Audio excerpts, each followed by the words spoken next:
গোপালগঞ্জ থেকে আসছে। এটা কি ইমাজিন করা যায়? শিশু বাচ্চা কিসের উপরে বসে আছে? হ্যাঁ, ও তেলের ট্যাঙ্কের উপরে বসে আছে। ও তো এমনিও হিটে ব্যথা পাচ্ছে। সুস্থ মানুষের কাজ।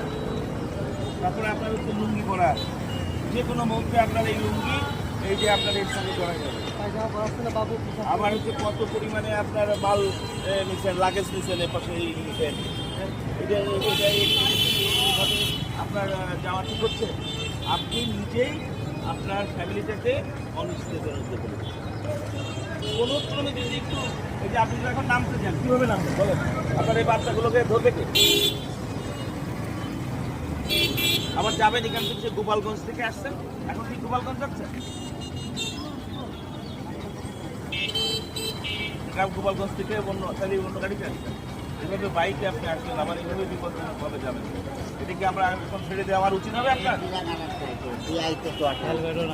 আচ্ছা, আমার মাথায় হেলমেট নাই।